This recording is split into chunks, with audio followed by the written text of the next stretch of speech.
This is the ERP Advisor. Today's episode: has your business outgrown QuickBooks?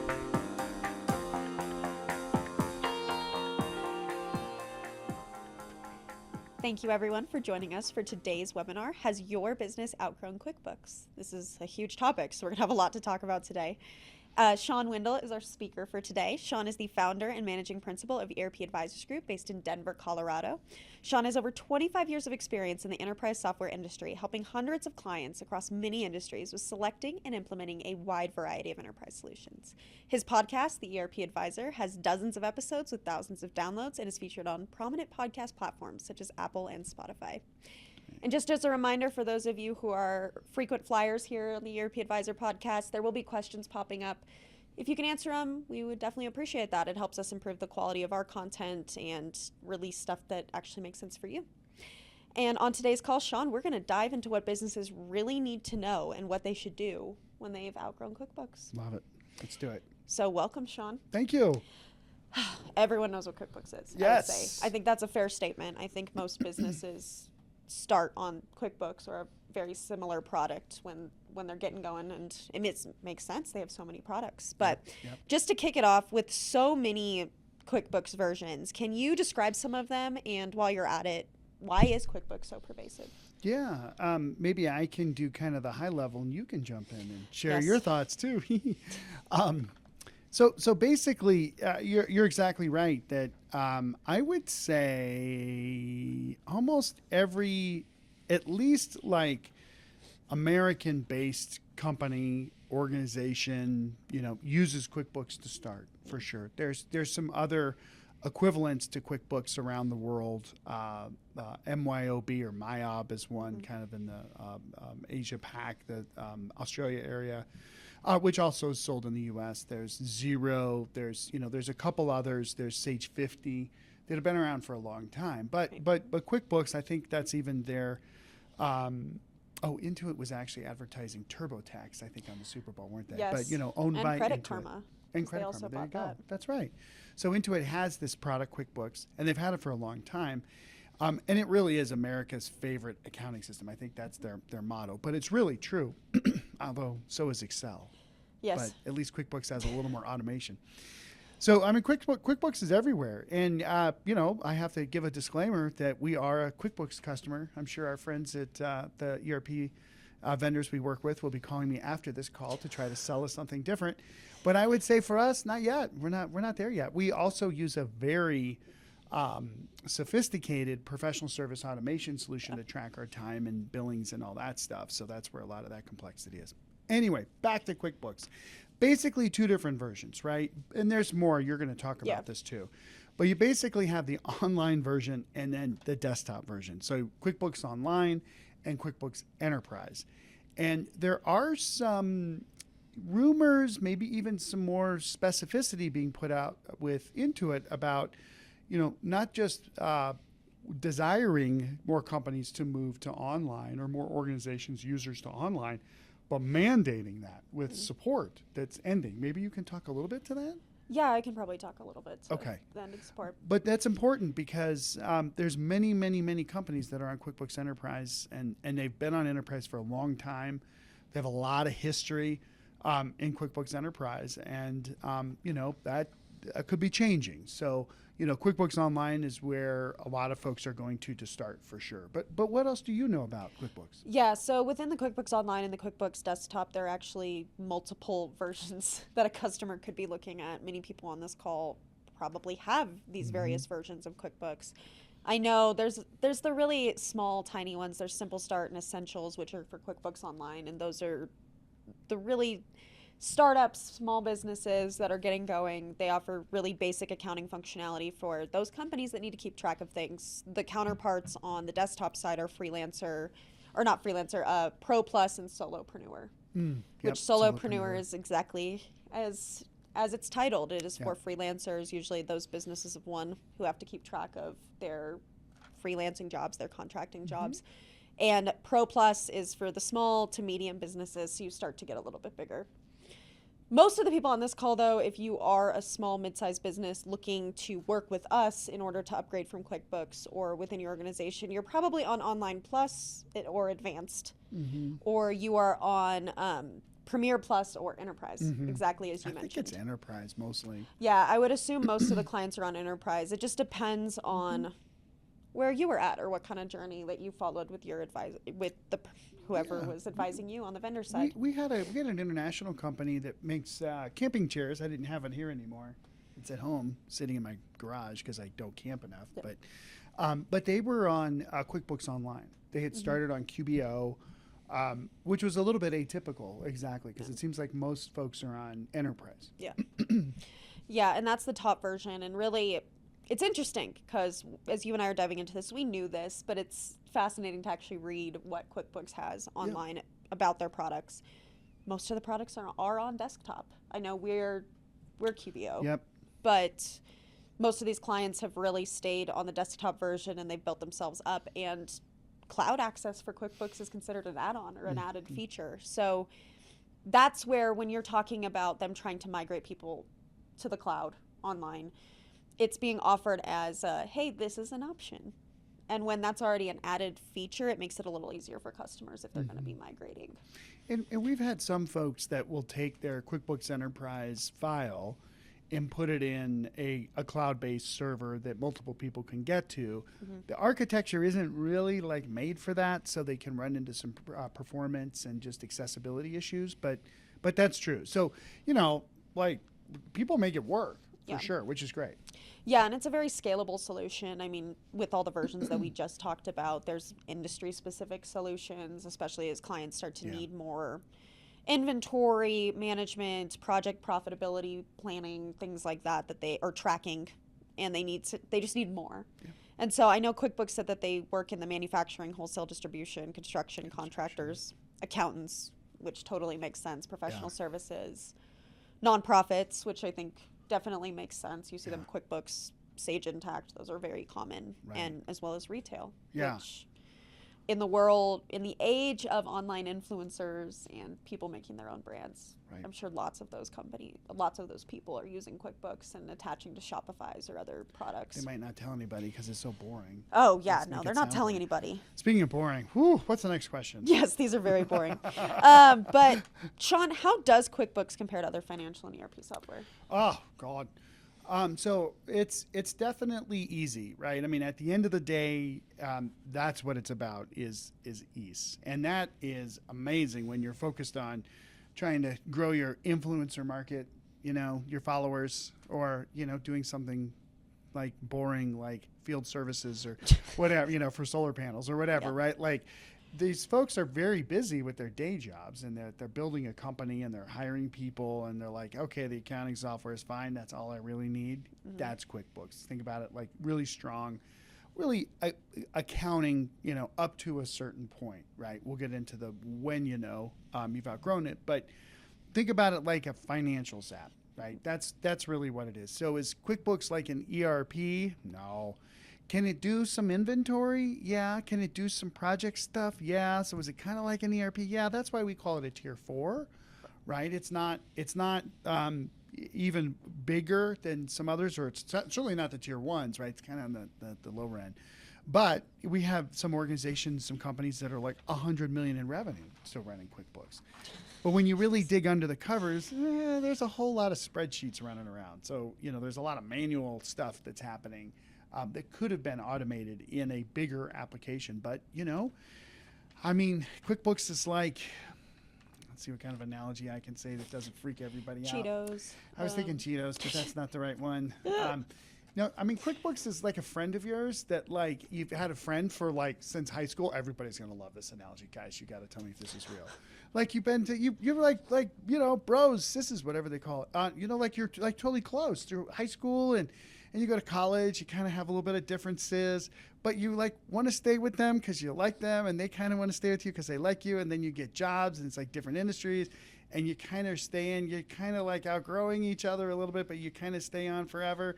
And then like something happens and they get mad at you because you didn't call them over the last year. And you're like, but I thought we were like broke. I thought it was like, something else. No, we're still good friends. I don't know. QuickBooks is the good friend that you used to have that maybe anymore you don't want to have. I don't know. You kind of outgrow it, right? Where the context at the time makes a lot of sense when you're at an earlier stage in your development. I'm thinking of all my high school friends like, yeah, Shawn, this is why we don't talk to you anymore. I'm like, oh, sorry, guys. Anyway, but, it starts off small and then it can grow with you. But chances are, as the organization gets bigger, they need more than just financials, AP, AR, GL, bank reconciliation, and credit card reconciliation is amazing. I mean, there really aren't a lot of vendors that do what QuickBooks does out of the box, for sure. And then the financial reporting is pretty straightforward. There's some drill down, it can export to Excel and stuff like that. But that's it. I mean, I'm sure the QuickBooks people are going to call us and say, that's not right. We do a bunch of other things. I know that's true, right? But like when you start talking about, multi-company stuff for sure, but even just complex accounting, or you want to lock your books down. And I'm sure there's ways you can get around this stuff. We're members of the Colorado Society, and there's of CPAs, and there's tons of people that can like do these magic tricks with QuickBooks. It's like the circus acts. Like, I'm like, why did you do that? How did you make that happen? They figured it out over time, but they're kind of workarounds. So, QuickBooks is like an old friend from high school that you can't get rid of. They probably want to get rid of you. I don't know. Still didn't get the analogy right, but that's what I would say. Think of financials, core financials, and again, as you need more, that's not what QuickBooks is for. That's that relationship. Forget about Facebook and reconnecting with somebody or wherever. Where do people reconnect with each other now? Do they still reconnect on Facebook? I feel like people still reconnect on Facebook. Okay. Yeah, on Facebook. I feel like the generation that's still on Facebook, I feel like those are the ones that are reconnecting. Well, that's why I say how do people do it today? Because like I reconnected with all these people from high school, and then seriously, I was like, well, I also have a competitor from high school, which is funny, but I was like, this is cool. I love hanging out with you guys. Why don't we hang out anymore? And then, over time, it just sort of like goes back to where it was before when we weren't together. Yeah. That's kind of what it's like with QuickBooks. Here we are. That whole time, all I could think about was like high school sweethearts. I think everybody's thinking that. Everybody in their mind is like, oh man, I wonder how they're doing right now. The one that got away. But in reality, QuickBooks, the one that got away. Yeah, QuickBooks is the one that got away. But in reality, if you went back to QuickBooks, then it would just be a whole mess. Right. It's wrong. All your friends are like, don't go back to QuickBooks. Don't go back. And you already kind of mentioned this. I mean, we have prospects that $100 million in revenue literally prospects that are still running on QuickBooks. And I think you kind of touched on how that can happen. We do not recommend it. I'm going to look straight at the camera. Like, no. Unless you want a lot of pain in the future. Right. But how are they able to make that work? A lot of people. So instead of accounting, resources. They have people that are doing fixed asset accounting in a spreadsheet, or they have other apps, right? That's the other thing you see too, right? So we have an app that does this, or a person who does these consolidation in a spreadsheet, right? Like the indicators is there's lots of spreadsheets and there's lots of people running spreadsheets, or there's lots of spreadsheets and there's not that many people and the people are unhappy. Yeah. And they're like, maybe I'll just go out to Indeed real quick and see if I can find a job where I don't have to do all this crazy manual stuff, where I can actually go use my mind and have the system do that. So, I mean, we talked to a company literally today. They're fast growing early stage, and they're like, okay, we're ready to get on something new. And I was like, if I were you, I wouldn't. And I said exactly that. We've had literally clients that hire us that are 100 million in revenue on QuickBooks, but they said, no. Like, no, we're not going to be able to get money from institutional investors with the way our books are set up currently, right? And, are there people that are running QuickBooks to get lots of money? Absolutely, right? But in their opinion, the professional management that was in this startup at this point was like, we got to have tools. I don't want to be responsible for all these freaking spreadsheets. And, the problem with spreadsheets is they're spreadsheets. They're very, very flexible, too flexible.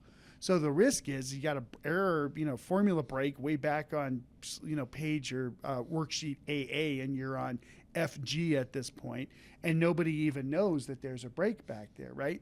See, this is the thing about ERP. I'm 14 minutes in and finally saying one of the most important things instead of our high school sweetheart stuff. But ERP systems are very structured. Yep. They're very like, if you do a sales order, you can only sell a product that's in our item master and within this certain cost, right? And then when you click save, or it's sent, or we convert it to an invoice, and that invoice is paid, all the accounting transactions just flow into the GL. Right. QuickBooks is kind of like that, but it's a lot more flexible. So there are linked transactions, but it just doesn't have that rigidity that you need to have like, faith in your numbers, right? That's really what it is. And as you get bigger and you've got, more people doing stuff, and maybe you don't know them like you did when you were smaller, and you're kind of like, well, surely they're doing everything right. Well, apps like QuickBooks just don't maintain that level of control like some of the bigger ERPs do, which can be a pain in your noggin when you switch. Like, why did I do this? I remember I had a client that did that. It was actually a neighbor of mine. They had a distribution business of traffic lights. They sold traffic lights, and they would do some install stuff too, of course, like distributor and field services. And when they went to the next application, they were like, this sucks. This is so hard. I hate this. And I'm like, well, I get it, but you actually have a little more control. Remember the people you were hiring before and you're worried they were stealing money from you? Yeah. Well, that doesn't happen when you have more controls in your system. Again, not to say people, whatever with QuickBooks, not to say your old high school relationships were bad. I'm sure they were fine, but no. But for real, that's where a company can get up to being that big, is they have a lot of trust, whether it's implied or assumed or whatever, in their people, that their spreadsheets are correct. And then the funny thing is, auditors then, right? Look, I'm not going to, financial statement auditors do the best they can, and you're going to pay a ton of money for your audit when you have a bunch of spreadsheets. And are they really sure? Or are they close enough, right? Those are some of the things to think about. Yeah, lots of things. And I think this is a great segue into our next question, which is really, to add some reality for the people that are listening to this call, what are the pain points that organizations face when they've outgrown QuickBooks? Yeah. There's probably 5 of them that are pretty big that I think they come up most often. So the first one, and I might as well start with it, is the internal controls. Yeah. So QuickBooks, and again, there's these workarounds, and we were just looking at the QuickBooks apps. I think it's not called the App Store, but the apps. They were saying add-ons and features is how they were advertising it. There's probably a tool that allows you to do this, but you can't do a hard close in QuickBooks where like, okay, don't mess with last year's financials. Like, leave it. We can only work on and do accounting journal entries or whatever going forward. No, you can actually go back and change things. So that drives people crazy. The second thing is I'll get to that one later. The second thing I would say is the reporting is pretty good, right? Like, you can drill through, like you run a P&L and here's a line item, and you want to click into it. And then you go to all these transactions. It's pretty good, and you can download stuff to Excel, which gets around a lot of it. But the reporting it's pretty confined, right? It's basic kind of reporting. Okay, maybe we can get away with that. Like I said, just do a bunch of downloads is what people do there. But fine. That's way too much. Yeah, it's a lot. It's a lot. The third thing, I keep wanting to go to the fourth and fifth, but the third thing is, the usability of QuickBooks is pretty easy, right? But I'm going to combine a whole lot of things in this third one. It's pretty easy, but if you have people that have worked on a bigger ERP or something that's a little more structured, or even financials, it's kind of a joke. I'm just going to say that. So the perception of QuickBooks is probably, one of the biggest things that, and again, this organization we talked to today, they're like, look, we can't go to the bankers on QuickBooks. We just can't do it.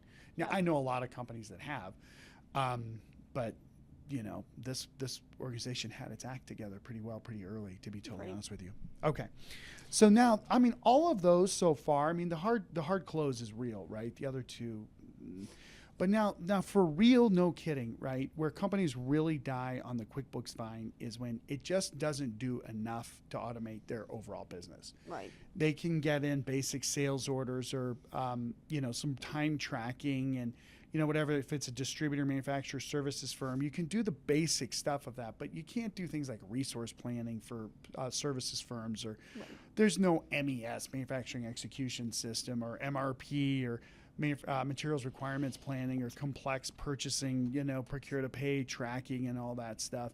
So that's where people think about outgrow. That's usually what the outgrow is, well, the first one, either the new accountant's like, I'm not going to run this because I need a CYA.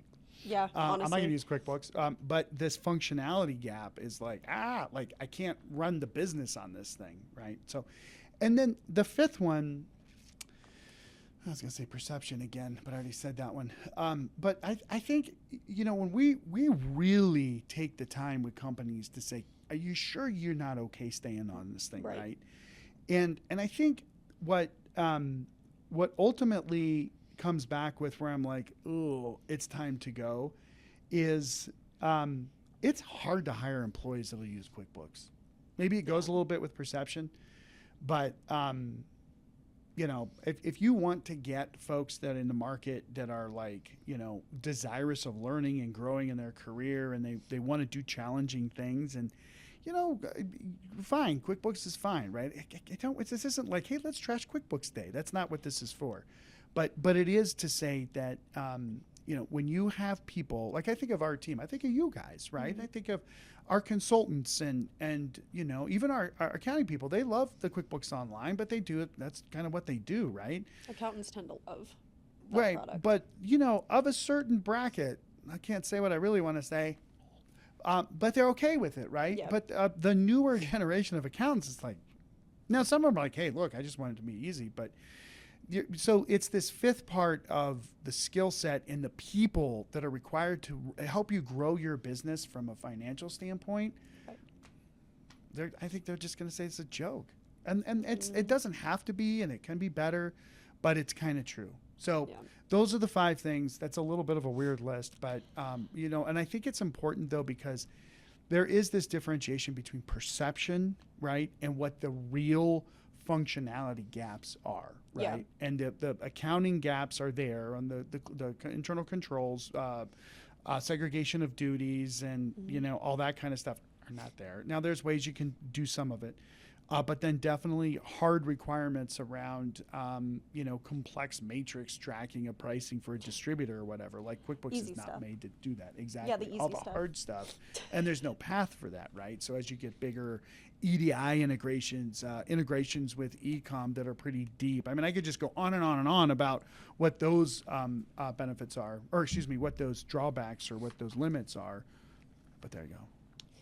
I want to dive into a couple of the things that we've heard way more specifically lately from clients that are coming to us. And I know manufacturing clients, that's a big pain point, or any clients that have any sort of inventory requirements. Mm-hmm.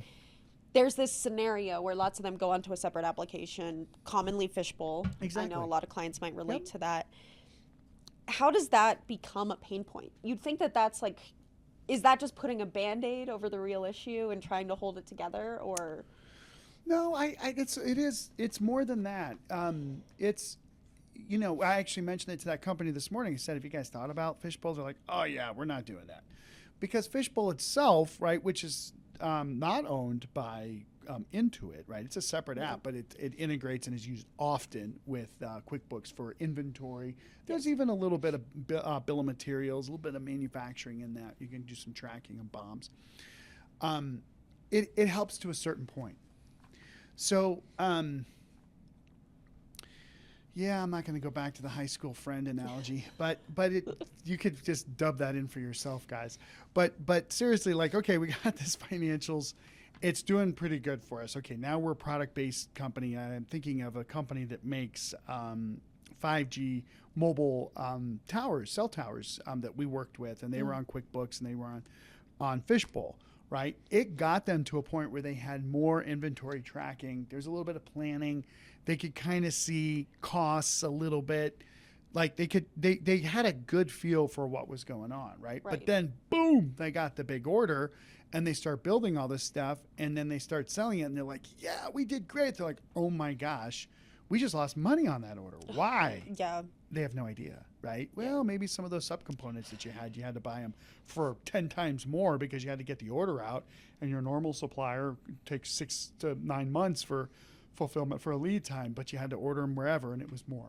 Yeah. all of that visibility is lost. Right. But could they get up to the point where they had more insight, right? Yeah. And I think that's what you'll see. I feel like this is the most boring topic that we've ever covered. Is this boring? No, I think it is boring, but let's It is be real. boring. But this is people's lives, right? Yeah, I think so many we covered this because there was such a demand for it that's in the right. market. And I know lots of people on the call. I mean, we've even lately seen a lot of people coming to us like, I have no clue what to Yes. do. And so as It's boring as it terrible. is, it's All right. vital. Then I'm going to keep going. Okay. So Fishbowl. You can imagine how my wife is at night. Although she's like, you better be talking about QuickBooks, boy, because we got some deals to do. Oh That's a yeah, different there are story. so many people, on this call that I'm sure are stressed out about what to do. with and QuickBooks. so this is for you people, and I mean that. You can get a certain distance with Fishbowl. You can, and you should do that. It's not super expensive. It's pretty straightforward. Plus, it forces you to get your bill of materials and item master kind of out of a spreadsheet and into a system. Right. Right. So that then when it's like, okay, we need end to end, we need more planning, we need more whatever the other functionality is, it's an easier gradient step because you've gotten out of the spreadsheets, you got into an app. Now we're going to get you into a real relational database management system, blah, blah, blah thing. So that's good. And it's no different than T-Sheets. T-Sheets is this great little app for tracking time and doing a little bit of billing with QuickBooks.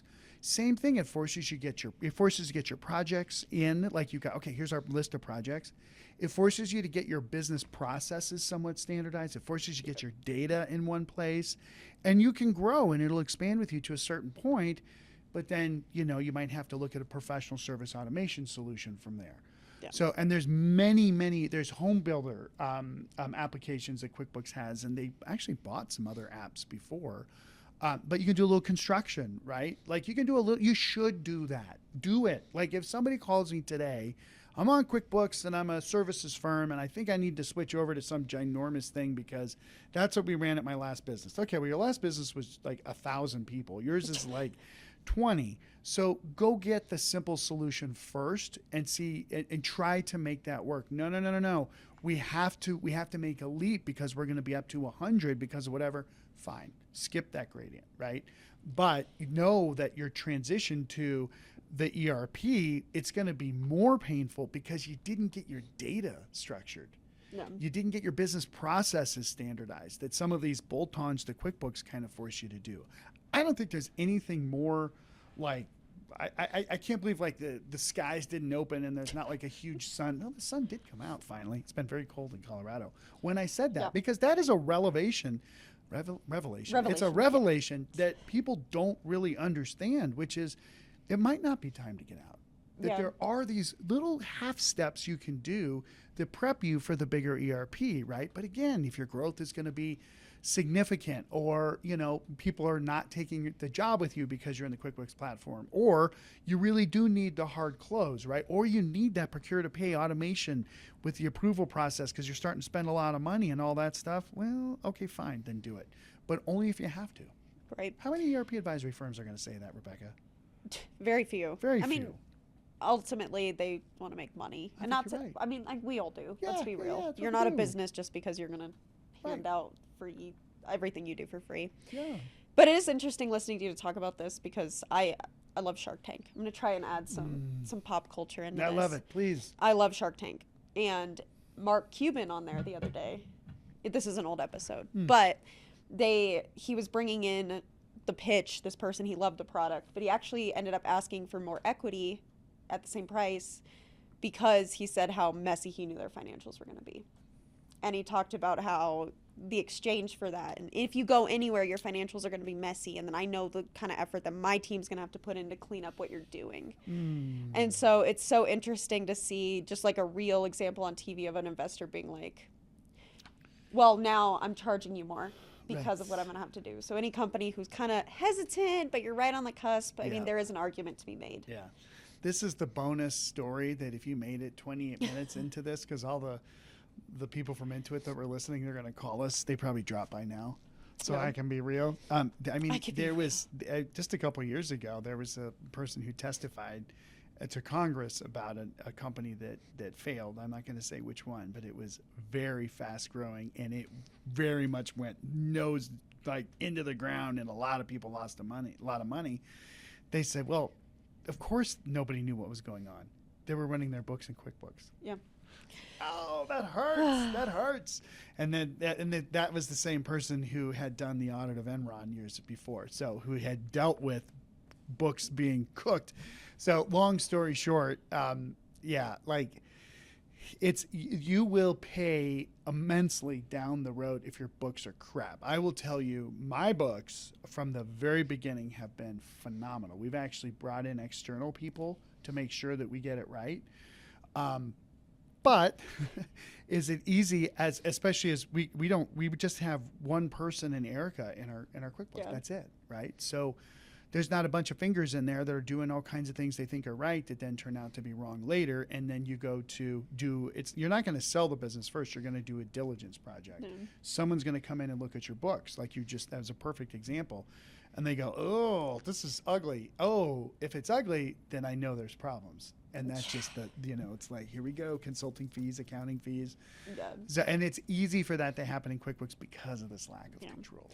Well, and you're an accountant, Shawn, not practicing, but if That's if you were willy-nilly with it, I would be shocked. I know. So it makes sense. And kind of getting away from the pain points, how does a company balance the cost of these manual issues with the cost of acquiring a more robust ERP? Like, where is the balance? Yeah, great. That's a good question, because the interesting thing is the manual cost of doing the processes that a system could help you with. I'm talking about people, right? First off, people would rather be doing other things than what they have to do when you're in an environment that's not very automated. Hint, hint. But they're also recurring costs, and they're high costs, right? Because it's not just the salary, it's the benefits, it's the cost of a computer, and blah blah blah blah, rent if you still go to work, the office, whatever. So that's all recurring, right? Versus going to an app that is cheaper. It's recurring too. That's a raw look at that view, but this is really good, because this is the trap that companies get into when they run QuickBooks too long, and it really becomes like a people trap, where you are adding more and more and more and more people to do those tasks that could be automated, and it's hard to let go of people. Nobody wants to do that. Maybe there's some weird people out there, but nobody wants to do The that. psychopaths. Yeah, it's the hardest. World. Yeah, it's the hardest thing, right? So, it's a good indicator to have to yourself, like, gosh, every time we grow, I feel like I have to add like a bunch of people, especially administrative people. Well, yeah, you do, because you're not automating. Yeah. And it's a hard truth. And as much as I know so many people, that's the same argument though, too. Like, oh, am I going to lose my job because we get a new ERP? In that scenario, it's much more likely, as opposed to, we're going to get a new ERP to automate some of these systems, and I'm going to be able to elevate these people that were doing things that they are far too qualified to be doing. That's right. As opposed to, well, we needed someone to just track the Excel spreadsheets. Right. And we had nobody to do that. Now suddenly we don't need this intern or this young person that came in. Right. So there is definitely a fine line to toe. So if I take my ERP advisor hat off and I put on my career advisor hat, which probably is dangerous for me to do that, but I think I can say it just kind of like I want to. If you get your jollies and kicks off of being an Excel jockey, you ain't going to last that long. But I will tell you, Fortune 50 companies still have a bunch of Excel stuff running around for sure, right? Get into the analytics, get into the FP&A tools, get into the online, even some of the Power Automate stuff that's going on, or the OneStreams or Blackline. I could go on and on and on, right? The ERP tools and that kind of thing. Like, spend your time in those tools so that, you snap your fingers. Maybe you take a while to build something, a cube or whatever, a model, and bam, there's the data. Now analyze and go forward, right? I think I love to build a nice spreadsheet, but, sometimes you got to do it. For sure, you got to have that skill. But that's again, this risk in this environment that's usually running QuickBooks is a little more simple. And you can get stuck thinking in that mindset, and yeah, your job can just evaporate versus, hey, let's push a little farther. Let's do a little more value. Let's help the organization grow and have more tools. Yeah. I think it's honestly. all fair what I'm saying. I hope this isn't offensive. I don't think so. I Yeah. think it's been pretty the career side of things. Disclaimer that Shawn is not a career Yes, coach. I'm not a career coach. Do clearly. not take anything Shawn Right. says as like life That's right. altering. Don't go out and make a crazy decision today. Not on these calls anyway. But what you're saying is valid. I mean, we're moving into an age, AI. Of course, we're not going to get out of this call Of without talking course. about AI, but there are just certain things to be considering. And as we start to shift, there's still going to be jobs. There's still going to be people that rely on those things. But to put all of your eggs in that basket as a business, as a person for your career is unrealistic now. There you go. And So- QuickBooks does have an AI strategy. They do, yes. They have a lot of QuickBooks has a lot of just great tools. And that's why you talking about this was not a let's bring down QuickBooks. It has its place. Just like any other vendor, any other tool that we have on the market, we evaluate everything. There is a place and a time for these tools, and there are businesses that are very successful You bet. running on QuickBooks. That's right. Or using QuickBooks for their instance. Like you said, we're one of them. That's right. So, Right. and just to round this out, what should a company do when they realize that they've outgrown QuickBooks? Are there any do's and don'ts, quick hit? I could walk away from this call with that advice. Yep. Okay, couple things to do when you outgrow QuickBooks. The first thing is look to see if there is a bolt-on solution that will help you with your particular type of business, whether it's, again, construction, professional services, manufacturing, distribution. There are bolt-ons, and that might get you a little bit farther.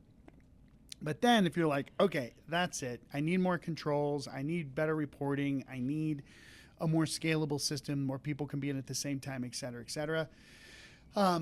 Probably your best thing to do is go to our website. And I really mean that. ERPadvisors.com. We have so much stuff out there that'll just educate you.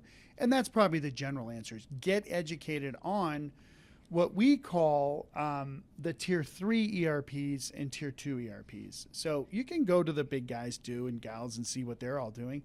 But go look at these vendors. You might not want to fill out anything with your name quite yet and your email and your phone number because by the time you click save, you'll get 10 calls.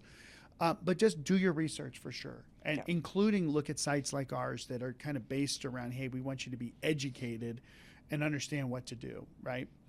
And then, once you kind of figure out okay, what's out there, then you look at your needs, right? You can listen to a bunch of our podcasts on how to do all that stuff and then start engaging the vendors with a here's what I need approach. But, when you've outgrown QuickBooks, you will know it. Yeah. Just like these guys we talked to today, they're like, no, we've looked at all the options. We've thought about, can we really go get money? Maybe we work with smaller institutional investors, right? Or whatever. But there's a savviness that the organization just reaches with their management team, with their owners, other stakeholders. We're like, you just can't make this work anymore. Right. And do not go past that point on that app or any other app once you reach that. You could be growing out of a tier 2, going to a tier 1.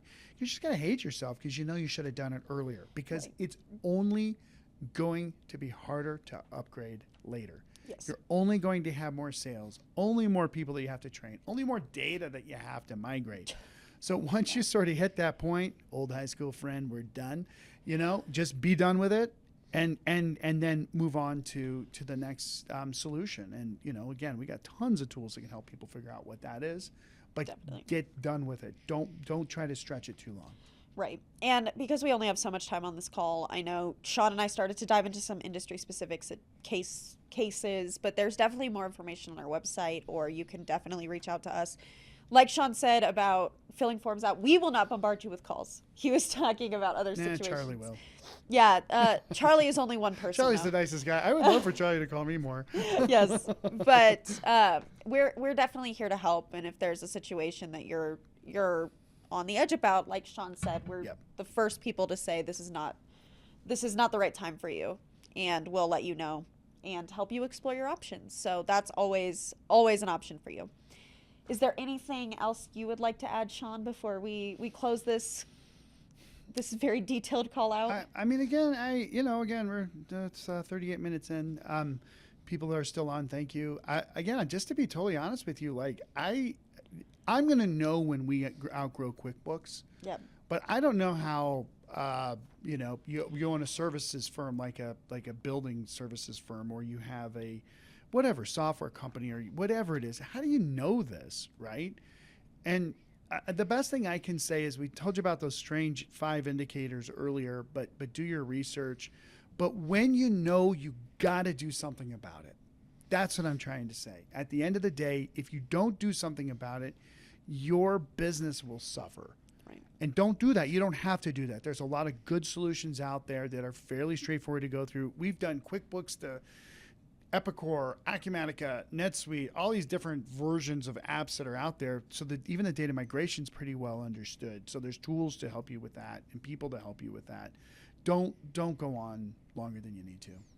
Great. Good. I think that's a great message. Okay, good.